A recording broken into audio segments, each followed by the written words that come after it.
और आज फिर हम नशा मुक्ति की बात करेंगे अपने इस सेशन के माध्यम से। दोस्तों, असल में रिहैब का मतलब होता है रीहैब, मतलब रिहैबिलिटेशन। पूरा इसका नाम है रिहैबिलिटेशन। रिहैबिलिटेशन का मतलब होता है दोबारा। री माने दोबारा और हैबिट माने आदतीकरण। तो हमारी कुछ आदतीकरणों का जब हम निरीक्षण करते हैं, उनका विश्लेषण करते हैं, उनको समझने का प्रयास करते हैं, तो पता लगता है कि उनमें कुछ खामियां हैं, कुछ त्रुटियां हैं। और यही छोटी छोटी आदतें हमारा बिहेवियर, हमारा नज़रिया डिसाइड करती हैं, और इन्हीं से हमारा फैसला लेने की ताकत हमें मिलती है। तो अगर हमारी हैबिट्स अच्छी होंगी, अगर हमारा जो आदतीकरण है उसको हम देखेंगे, क्योंकि जो लोग नशा करते हैं इनके अंदर बड़ी प्रॉब्लम्स हैं व्यवहार में, नज़रिए में। तो उनको आज हम देखेंगे कि रिहैबिलिटेशन क्या, इसका मतलब क्या है, क्या हम कर रहे होते हैं नशा छोड़ने के लिए। थैंक यू दोस्तों। आज एक बार आप सभी का फिर स्वागत है हमारे इस एक सेशन में। और आज हम जो दोस्तों बात करने वाले हैं वो बात करने वाले हैं, आपने वो तो सीख ही लिया, समझ ही लिया, अप्रत्यक्ष क्षतिपूर्तियां।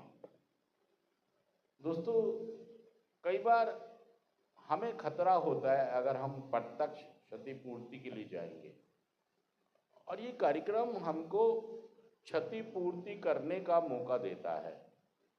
इससे हमारी नशा मुक्त जीवन को बड़ा शक्ति और बल मिलता है, और ये श्योरिटी मिलती है कि यार हम पूरी जिंदगी नशा, क्योंकि हमारी इस बीमारी का कोई इलाज जब तक हम प्रोग्राम करते रहते हैं, ग्रुप से जुड़े रहते हैं, हम ठीक रहेंगे।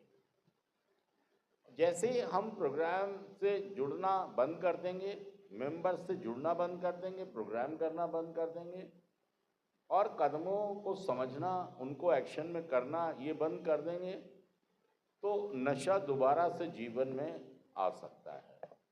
और जैसे कितना भी महंगा आप फ़ोन खरीद लीजिए, आपको चार्ज भी करना होगा और रिचार्ज भी करना होगा।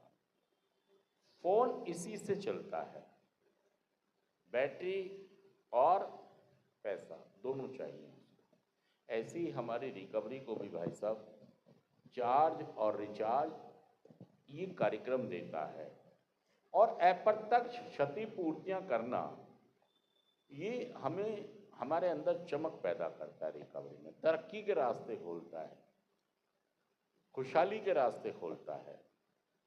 मतलब प्रोग्राम ये नहीं कह रहा कि आज ही आप पैसों से हेल्प करें, वो ये कहता है आप अप्रत्यक्ष जो क्षतिपूर्तियां होती हैं, जो हमने नशेबाजी के दौरान बहुत सारे लोगों को जो नुकसान पहुंचाया है, तो ज़रूरी नहीं हम पैसा दे के ही उसकी अप्रत्यक्ष क्षतिपूर्तियां करेंगे।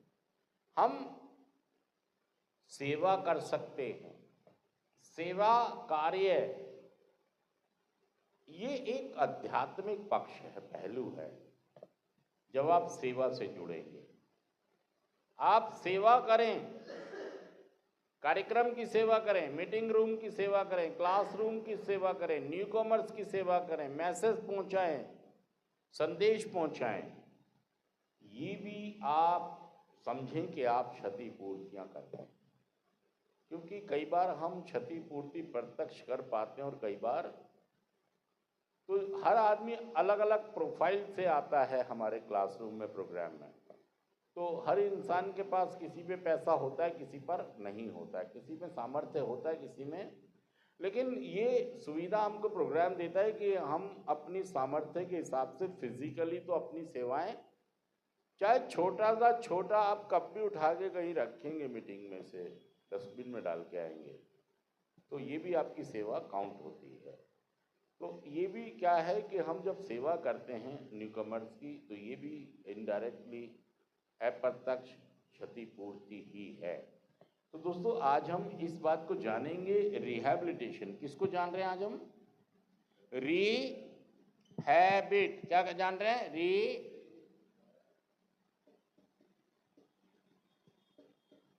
एक शब्द है ये रिहैबिट, क्या है? रिहैबिलिट। और इसको अगर हम कहें, जैसे हम कहते हैं जो आप हैं, रिहैबिलिटेशन, रिहैबिलिटेशन। रिहैबिलिटेशन का मतलब होता है री माने दोबारा और हैबिट माने आदत। बहुत सिंपल सी बात है। देखिए, दोबारा और आदतीकरण क्या है?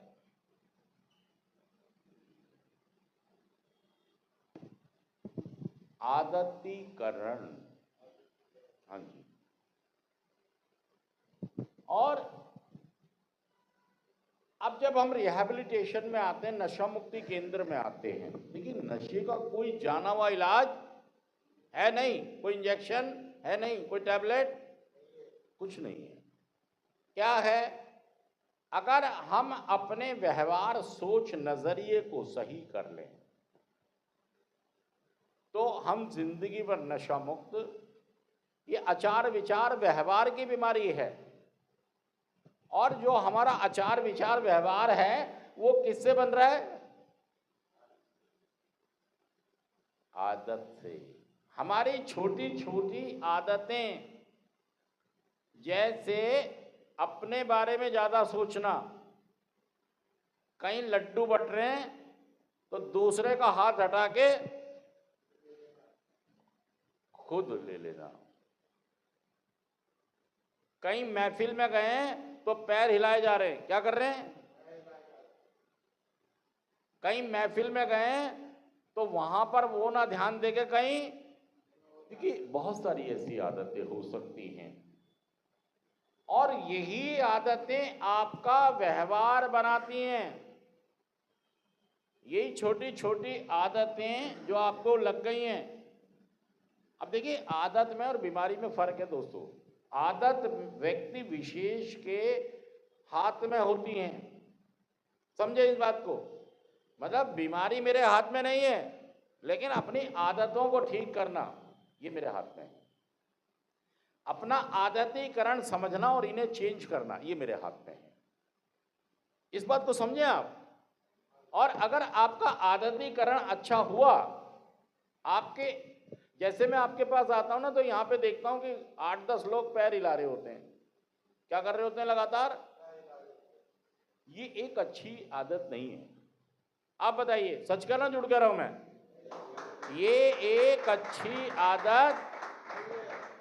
या कई बार आप कहीं क्लास में बैठे हैं तो निक्कर पहन के बैठ गए लोग क्लास में। क्या बैठ गए? क्या ये अब मुझे आदत है, और बहाना किसका बनाएंगे? गर्मी हो रही है जी। जबकि ये व्यक्ति को आदत है सहूलियत होगी, आलस आता है इसको पैंट पहनने में। ये भी आदतीकरण में आएगा कि मुझे ज्यादा कैजुअल रहने की आदत है, मुझे क्लासरूम में बन ठन के जाने की। ये कैमरे वाला भी निक्कर में आ गया, और भी कई लोग हैं। देखिए, जितना कैजुअल आप सेशन को लेंगे, प्रोग्राम भी आपको उतना ही कैजुअल लेगा। जितना आप गंभीरता से लेंगे सेशन को, मतलब पैंट वैंट पहन के, कमीज अंदर करके, पैंट शर्ट, और जल्दी से मुंह धो के, मतलब जैसे हम बारात में जा रहे हैं, ये हमारा आदत में शामिल नहीं है। एक तो हम निराश, उदास, मायूस बैठे रहते हैं सेंटर में। तो ये जो छोटी छोटी आदतें हैं आपकी, यही मिल मिल के क्या बनती हैं? व्यवहार बनता है और सोच बन जाती है। हमारी सोच इसी को क्या करने लगती है? इसी को सपोर्ट करती है। जो हम पैर हिला रहे हैं ना, तो हो सकता है यहां तो आप मान लेते हो मेरी बात, अगर बाहर में आपको कहता तो आप ये कहते हो भाई तेरे को क्या प्रॉब्लम है, इससे ये बता। सच कह रहा हूं, झूठ कह रहा हूं? मतलब हम अपने आदतीकरण को चेंज करना नहीं चाहते। और रिहैब का मतलब यही है, री माने दोबारा और हैबिट माने आदतीकरण। मेरे अंदर कुछ ऐसी आदतें हैं जो मेरे व्यवहार को एक मुश्किल व्यवहार बनाती हैं, जो मेरी एडिक्शन नशेबाजी को और ज़्यादा सपोर्ट करता है, पसंद करता है। देखिए आप समझिए, आप यहाँ पर इसलिए हैं, यहाँ पर आप कहते होंगे यार मेरा क्या नशा छोड़ रहे हैं, कोई दवाई थोड़ी दे रहे हैं यहाँ पर, लेकिन आपके व्यवहार, सोच, आदतीकरण पर कंटिन्यू काम चल रहा है भाई साहब, कंटिन्यू काम चल रहा है। और जब मैं सेशन लेने आता हूँ, मैं तो बहुत सारे लोगों को बहुत सारी चीज़ें कहता हूँ, सच कह रहा हूँ, जुड़ कह रहा हूँ। मैं ये कहता हूँ कि भाई साहब आप जब तक अपनी चेंजेस नहीं लाएंगे, रिहैबिलिटेशन को समझिए आप कि मेरे व्यवहार में प्रॉब्लम है, सोच में प्रॉब्लम है, जब तक इसको ठीक नहीं करूंगा मैं नशा नहीं छोड़ पाऊंगा। सच कह रहा मैं, जुड़ कह रहा बताइए। और मेरी एक आदत और भी है कि जिससे उधार ले लिया, जिसका खा लिया, देने का नाम, क्योंकि भाई साहब मैं तो नशा, भाई साहब मुझे क्षतिपूर्तियां करनी है, प्रत्यक्ष या अप्रत्यक्ष, और अपने स्पॉन्सर की देख रेख में रह के करनी है दोस्तों। ऐसा ना हो कि भाई साहब मैं दोबारा फिर, तो रिहैबिलिटेशन का मतलब समझ में आया आज आपको? मेरा दोबारा से आदतीकरण सही होना है, करेक्ट होना है, और जब ये ठीक होगा तो मेरा व्यवहार भी फिर ठीक होगा, और व्यवहार ठीक होगा, सोच ठीक होगी, तो नशा भी दूर आएगा। तो ये एक जो हमारा बीमारी है, ये जो आज का हमारा थॉट है कि अप्रत्यक्ष क्षतिपूर्तियां, ये हमारे व्यवहार से संबंधित है। अगर आदतीकरण में, व्यवहार में, सोच में पॉजिटिविटी होगी तो भाई साहब मैं जरूर अप्रत्यक्ष क्षतिपूर्तियां, मैं खुद भी ठीक रहूंगा। अगर मैं नशा नहीं करता, ये भी एक तरह की क्षतिपूर्ति की शुरुआत हो गई। यार मैं ठीक होऊंगा, नशा मुक्त होऊंगा, जब भी तो मैं दूसरों की सेवा, जो लोग नशे में फंसे उन्हें संदेश दे पाऊंगा, उन्हें भी रिकवरी में लाने के संदेश लेके जाऊंगा, जब भी तो जाऊंगा जब मैं, तो जैसे ही आप ठीक होने लगते हैं, हो गए 10 मिनट, दूसरी तो नहीं बना रहे, नहीं दूसरी मत बनाओ।